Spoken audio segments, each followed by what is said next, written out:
क्योंकि अगर ऐसा होता तो रामायण में जहां पर भगवान श्री राम की कुंडली का वर्णन है, उसके आगे उस कुंडली का फलित कथन भी लिखा हो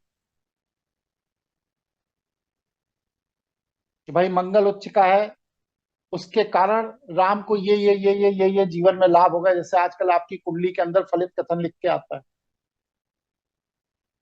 इसी तरह कृष्ण की कुंडली जो वर्णन मिलता है भागवत पुराण में, तो वह वर्णन के साथ फलित कथन भी होता है। लेकिन फलित कथन किसी भी ग्रंथ में नहीं लिखा है। फलित कथन न लिखे होने से यह सिद्ध होता है कि वहां पर ग्रहों की जो सूचना दी गई है, वह आपको समय निर्धारण के लिए दी गई कि जब राम का जन्म हुआ तो ये ग्रह यहां था, ये ग्रह यहां था, ये ग्रह यहां था, ये ग्रह यहां था। उसका राम के जीवन पर क्या असर पड़ेगा, इसका वर्णन किसी भी धर्म ग्रंथ में नहीं दिया। इसका मतलब यह है कि वह ग्रह कौन सा कहां पर बैठा है, यह बस सिर्फ समय निर्धारण करने के लिए दी गई सूचना है। क्योंकि उतने पुराने समय में कोई कैलेंडर नहीं होता, चंद्रमास और सूर्यमास से अनुमानित समय का अंदाज लगाया जाता था। इसीलिए ग्रह नक्षत्र बोल दिए जाते थे कि ये ग्रह इस नक्षत्र में इतने इतने डिग्री पर गोचर करता है, जिससे कि उस ग्रह नक्षत्र की गणना के आधार पर व्यक्ति की आयु का पता लगाया जा सके।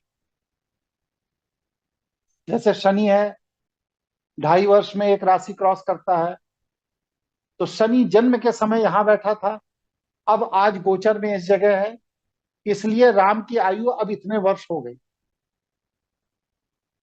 इस तरह गोचर गणना के हिसाब से मनुष्य की आयु का आंकलन करने के लिए, क्योंकि उस समय कोई कैलेंडर नहीं होता था, कोई सोमवार रविवार नहीं होता था, कोई जनवरी फरवरी मार्च नहीं होता था, तो इस वजह से इस तरह की समस्या का निदान किया जाए।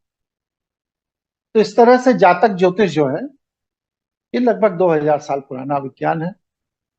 इसके पहले ज्योतिष का इस्तेमाल जो किया जाता था, वो कृषि कार्य हेतु ऋतु गणना के लिए किया जाता था। कब फसल बोनी है, क्योंकि पहले प्राकृतिक संसाधनों से ही कृषि होती थी,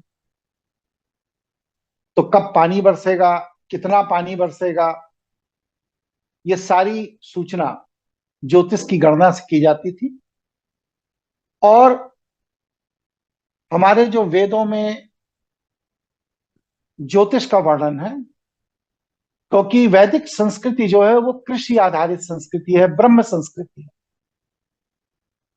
इसलिए उसमें जो सूत्र दिए गए हैं, वो सूत्र कृषि उद्देश्य के लिए दिए गए। वेदों में कोई भी ऐसा सूत्र नहीं है जो किसी व्यक्ति विशेष के संदर्भ में ज्योतिष गणना के लिए प्रयोग किया जा सके।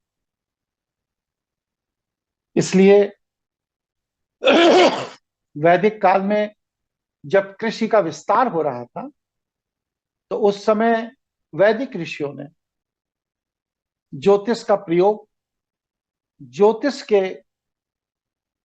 गणना के द्वारा कृषि समृद्धि के लिए किया था।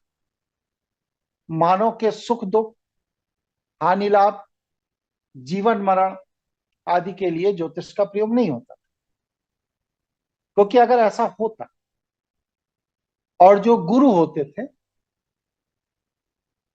वह गुरु गुरु पूर्णिमा के दिन, जो कि आषाढ़ महीने में होती है, जुलाई में, तो कृषि सत्र शुरू होने के पहले गुरु पूर्णिमा के दिन उनके पास सारे किसान लोग जाते थे, गुरु का आशीर्वाद लेते थे।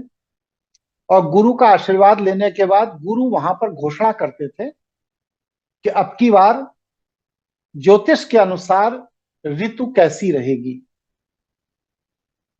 अगर पानी कम बरसना होता था तो ऐसी फसल लगाई जाती थी जिसमें कम पानी की जरूरत है। पानी अगर ज्यादा बरसना होता था तो ऐसी फसल का प्रयोग किया जाता था, बोई जाती थी, जिसमें ज्यादा पानी की आवश्यकता होती है। यही गुरु पूर्णिमा का महत्व भी था। अब तो लोग गुरु पूर्णिमा के नाम पे दुकानदारी कर रहे हैं, नौटंकी कर रहे हैं। शिष्य भी नौटंकी में लगे हैं, गुरु जी तो लगे ही हुए हैं पहले से। लेकिन ये जो गुरु पूर्णिमा की शुरुआत है वो कृषि कैलेंडर की शुरुआत के कारण है।